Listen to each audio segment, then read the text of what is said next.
നമസ്കാരം, ഞാൻ ഡോക്ടർ പൊന്നു ശങ്കരപിള്ളൈ. ഇന്ന് TIA എന്നുള്ള ഒരു എൻറ്റിറ്റിയെ പറ്റിയാണ് ഞാൻ പറയാൻ പോകുന്നത്. TIAയുടെ full form transient ischaemic attack. ഇതൊരു മെഡിക്കൽ ടേമാണ്.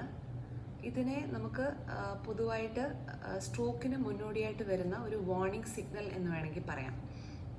അപ്പോൾ ചില ആൾക്കാർ പറയും പെട്ടെന്ന് ഒരു ദിവസം അവർക്ക് ഒരു സൈഡിൽ മരവിച്ച് പോകുന്ന പോലെ തോന്നി, അല്ലെങ്കിൽ ഒരു സൈഡ് പെട്ടെന്ന് തളർന്നു പോകുന്ന പോലെ തോന്നി.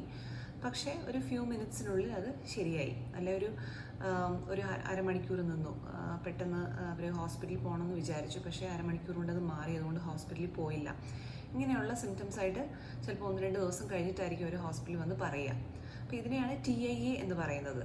അതായത് ഇത് സ്ട്രോക്കിന് മുമ്പായിട്ട് വരുന്ന ഒരു വാർണിംഗ് സിഗ്നൽ എന്നാണ് പറയുക. അപ്പോൾ ഇതെന്തുകൊണ്ടാണ് വരുന്നത്? ഇത് സാധാരണയായിട്ട് കാണുന്നത് BP, ഷുഗർ, കൊളസ്ട്രോൾ അങ്ങനെയുള്ള രോഗങ്ങളുള്ളവരിലാണ്. ഇതിൻ്റെ അർത്ഥം നമ്മുടെ തലച്ചോറിലോട്ട് പോകുന്ന രക്തധമനിയിൽ പ്രശ്നമുണ്ട്, അല്ലെങ്കിൽ തലച്ചോറിലോട്ടുള്ള രക്തയോട്ടത്തിന് കോംപ്രമൈസ് ഉണ്ടെന്നാണ് അതിനർത്ഥം.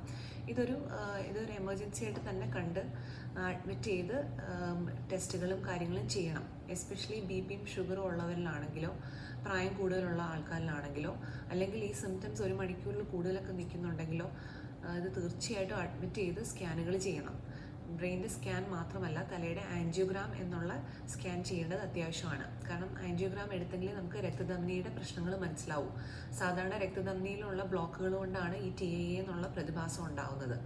അപ്പോൾ തീർച്ചയായിട്ടും ആൻജിയോഗ്രാം മസ്റ്റാണ് TIAയിൽ. അപ്പോൾ ഇങ്ങനെയുള്ള സിംറ്റംസ് നിസ്സാരമായിട്ട് കാണരുത്. പെട്ടെന്നുണ്ടാവുന്ന നാക്ക് കുഴഞ്ഞു പോവുക, അല്ലെങ്കിൽ സംസാരിക്കാനുള്ള ബുദ്ധിമുട്ടുണ്ടാകുക, പെട്ടെന്ന് ഒരു സൈഡിലെ കാഴ്ച പോവുക, ഇതും TIAയുടെ ലക്ഷണങ്ങളാണ്. അപ്പോൾ ഇങ്ങനെയുള്ള കാര്യങ്ങളുണ്ടെന്നുണ്ടെങ്കിൽ തീർച്ചയായിട്ടും നിങ്ങൾ അത് അവഗണിക്കരുത്. ഹോസ്പിറ്റലിൽ വന്ന് വേണ്ട ട്രീറ്റ്മെൻറ്റ് എടുക്കണം.